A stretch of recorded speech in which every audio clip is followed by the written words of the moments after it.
siang untuk kita semua. Terima kasih atas kesempatan yang diberikan. Di sini kami dari kelompok 6 pada mata kuliah akuntansi keuangan daerah kami akan memaparkan materi mengenai akuntansi belanja. Sebelum itu saya perkenalkan diri. Nama saya sendiri adalah Andreas Kapitrana Mau dengan NIM 1900-298. Saya bersama dengan teman saya yaitu Bonifesia Julita Mangu dengan NIM 1900-295. Seperti yang saya katakan tadi, kami di sini akan memaparkan materi mengenai akuntansi belanja. Baik, saya langsung saja. Pertama-tama dari akuntansi belanja tentu kita harus mengetahui definisi dari belanja. Belanja sendiri adalah sebuah pengeluaran dari bendahara pengeluaran atau bendahara umum daerah yang mengurangi ekuitas dana lancar dalam periode tahun anggaran bersangkutan yang tidak akan diperoleh pembayarannya kembali oleh pemerintah. Setelah itu pada tahap berikutnya ini pengelompokan akuntansi belanja daerah. Menurut Abdul Halim sendiri dalam buku akuntansi keuangan daerah edisi ketiga, dia menyatakan bahwa belanja daerah dapat dikelompokkan menjadi 4 bagian, yaitu yang pertama belanja operasi. Belanja operasi di sini adalah pengeluaran anggaran untuk kegiatan sehari-hari pemerintah daerah yang memberi manfaat jangka pendek. Kelompok belanja operasi tersebut terdiri atas misalnya seperti belanja pegawai, belanja barang, belanja bunga, belanja subsidi, belanja hibah, belanja bantuan sosial, dan belanja bantuan keuangan lain-lain. Dan yang kedua yaitu belanja modal. Belanja modal merupakan pengeluaran anggaran untuk perolehan aset tetap dan aset lainnya yang memberi manfaat lebih dari satu periode akuntansi. Di dalam belanja modal itu terdapat belanja seperti belanja tanah, belanja peralatan dan mesin, belanja modal gedung dan bangunan, belanja modal jalan, irigasi dan jaringan, serta belanja aset tetap lainnya. Yang berikutnya belanja tidak terduga. Kelompok belanja lain-lain tidak terduga sendiri itu adalah pengeluaran untuk kegiatan yang sifatnya tidak biasa yang tidak diharapkan berulang. Baik, dan yang terakhir dari pengelompokan akuntansi belanja daerah sendiri itu adalah transfer. Baik, saya lanjut.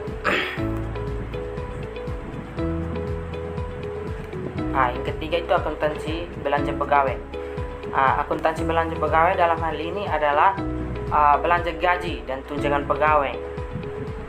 Belanja gaji dan tunjangan pegawai sendiri diawali pada saat bendahara pengeluaran menerima surat perintah pencarian dana langsung atau SP2DLS. Analisa atau transaksi tersebut adalah kas di bendahara pengeluaran bertambah dicatat di sisi debit dan Pemda bertambah dicatat di sisi kredit. Berikutnya dokumen sumber yang digunakan sebagai dasar pencatatan belanja pegawai adalah buku kas umum atau BKU. Baik, yang berikutnya saya akan menjelaskan tentang teknik akuntansi belanja pegawai. Pada saat membayar belanja pegawai atau SPJ, jurnalnya adalah sebagai berikut, yaitu belanja gaji pada kas bendahara pengeluaran dengan keterangan kolom tanggal diisi dengan tanggal di buku kas umum, kolom uraian dengan uraian pada rekening, kolom referensi diisi dengan nomor buku kas umum bendahara pengeluaran, sedangkan kolom debit dan kredit diisi dengan jurnal transaksi. Selanjutnya saya akan menjelaskan mengenai definisi belanja, yaitu menurut basis accrual. Belanja adalah semua pengeluaran dari rekening kas umum negara atau daerah yang mengurangi saldo anggaran lebih dalam periode tahun anggaran bersangkutan yang tidak akan diperoleh pembayarannya kembali oleh pemerintah. Berikutnya adalah pengakuan belanja. Belanja diakui pada saat terjadinya pengeluaran dari rekening kas umum negara atau daerah. Khusus pengeluaran melalui bendahara pengeluaran, pengakuannya terjadi pada saat pertanggungjawaban atas pengeluaran tersebut disahkan oleh unit yang mempunyai fungsi perbendaharaan. Dalam hal lain umum, belanja diakui dengan mengacu pada peraturan perundangan yang mengatur mengenai badan layanan umum. Belanja sendiri itu diukur berdasarkan pengeluaran dari rekening kas umum negara atau daerah yang digunakan untuk belanja. Dan yang berikutnya saya akan membahas mengenai perlakuan akuntansi. Baik basis kas atau akrual, saldo normal rekening buku besar belanja adalah saldo debit. Artinya rekening ini akan bertambah jika adanya transaksi yang berdebitnya. Sebaliknya rekening ini akan berkurang dengan adanya transaksi yang mengkreditnya. Baik, selanjutnya akan dijelaskan oleh teman saya, Bonifisia. Baik, saya Bonifisia Julita Mangu dengan NIM 191002095 akan melanjutkan persentase dari teman saya. Selanjutnya adalah 2.9 pencatatan akuntansi. Pencatatan akuntansi untuk belanja terdiri dari 2 kali pencatatan, yaitu untuk penyusunan laporan operasional dan penyusunan laporan realisasi anggaran.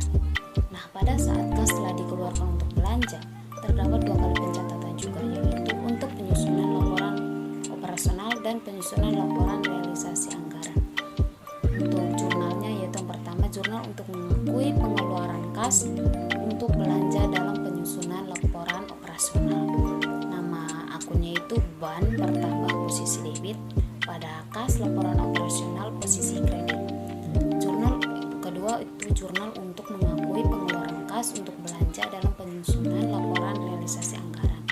Nama akunnya itu belanja, misalkan belanja gaji pegawai, bertambah posisi debit, dan kas laporan realisasi anggarannya berkurang posisi kredit. Selanjutnya adalah akuntansi belanja pegawai. Nah, akuntansi belanja pegawai ini khususnya adalah untuk belanja gaji dan tunjangan, diawali pada saat bendahara pengeluaran menerima SP2D atau surat perintah pencairan dana langsung gaji. Analisis transaksi tersebut adalah kas bendahara pengeluaran bertambah dicatat di sisi debit, dan rencana kerja perangkat pengelolaan keuangan daerah bertambah dicatat di sisi kredit. Yang tadi PPKD, pejabat pengelolaan keuangan daerah. Selanjutnya adalah belanja barang dan jasa. Dalam belanja barang dan jasa juga terdapat 2 kali penyusunan, seperti pencatatan akuntansi. Yang pertama yaitu terdapat penyusunan laporan operasional dan penyusunan laporan realisasi anggaran. Masuk pada contoh, di sini ada satu contoh. Pada tanggal 1 Maret 2011, bendahara pengeluaran membayar bahan habis pakai berupa alat tulis kantor senilai Rp2.230.000. Nah, nilai ini termasuk dengan PPN 10% dan PPh pasal 22 bendaharawan sebesar 1,5%. Nah, yang pertama yaitu jurnal pada saat pembelian dan pembayaran barang dan jasa di SKPD sebagai berikut. Yang pertama, untuk penyusunan laporan operasional basis akrual. Nama akunnya yaitu persediaan, bertambah posisi debit dengan nilai Rp2.230.000. Pada kas bendahara pengeluaran laporan operasional berkurang posisi kredit dengan nilai Rp2.230.000 juga. Selanjutnya untuk penyusunan laporan realisasi anggaran basis kas. Nah, di sini untuk nama akunnya yaitu belanja bahan habis pakai bertambah posisi debit dengan nilai Rp2.230.000 pada kas bendahara pengeluaran laporan realisasi anggaran, yaitu berkurang posisi kredit dengan nilai Rp2.230.000. Yang kedua yaitu jurnal untuk penyusunan laporan operasional pada saat pemungutan pajak di SKPD. Nah, di sini ini untuk menghitung jumlah utang PPh 22 dan utang PPN. Nah, untuk utang PPh di sini senilai Rp30.000 didapat dari Rp2.230.000 dikali dengan 1,5%. Nah, sedangkan untuk utang PPN-nya senilai Rp200.000 didapat dari Rp2.230.000 dikali dengan 10%. Selanjutnya adalah belanja modal. Nah, untuk belanja modal di sini juga terdapat 2 kali pencatatan, yaitu penyusunan laporan operasional dan penyusunan laporan realisasi anggaran. Sini langsung masuk pada contoh. Pada tanggal 2 Mei 2011, bendahara pengeluaran menerima SP2D senilai 10 juta untuk pembayaran kepada CV Komputa atas pembelian seperangkat komputer. Penjurnalan untuk transaksi tersebut adalah sebagai berikut. Yang pertama, jurnal untuk mencatat belanja modal di SKPD. Yang pertama yaitu untuk penyusunan laporan operasional basis aktual. Nama akunnya yaitu peralatan dan mesin komputer bertambah, posisi debit senilai 10 juta, berkurang pada akun dengan nama kas bendahara pengeluaran laporan operasional, posisi kredit senilai 10 juta.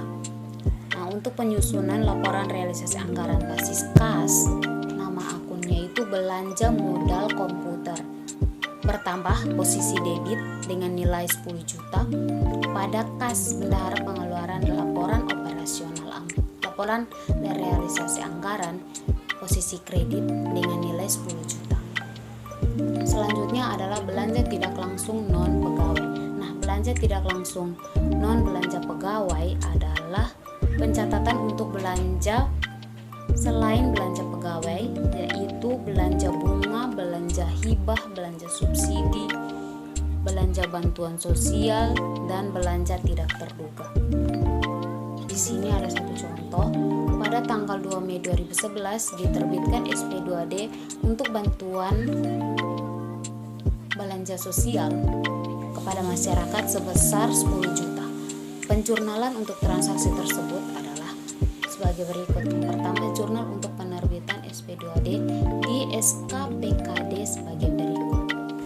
Untuk penyusunan laporan operasional basis kas, nama akunnya yaitu beban bantuan sosial senilai 10 juta, posisi debit pada kas bendahara umum daerah laporan operasional, posisi kredit dengan nilai 10 juta. Selanjutnya untuk penyusunan laporan realisasi anggaran basis kas dengan nama akun belanja bantuan sosial, posisi debit senilai 10 juta pada kas BUD LRA yaitu bendahara umum daerah laporan realisasi anggaran dengan nilai 10 juta, posisi kredit. Yang terakhir adalah pengungkapan. Nah, pengungkapan di sini belanja disajikan berdasarkan jenis belanja dalam laporan realisasi anggaran. Dari rincian lebih lanjut jenis belanja disajikan dalam catatan atas laporan keuangan. Nah, di sini ada ilustrasi pengungkapan belanja dalam catatan laporan keuangan. Di sini dalam tabelnya yaitu ada 4 tabel, 4 kolom. Kolom yang pertama yaitu ada belanja dengan jenis belanjanya ada 5, yaitu belanja tidak langsung, belanja pegawai, belanja barang dan jasa, dan belanja modal. Nah, di sini yang menjadi fokusnya itu adalah belanja modal. Belanja modal di sini untuk kolomnya itu anggarannya pada tahun 2011 adalah 300 juta.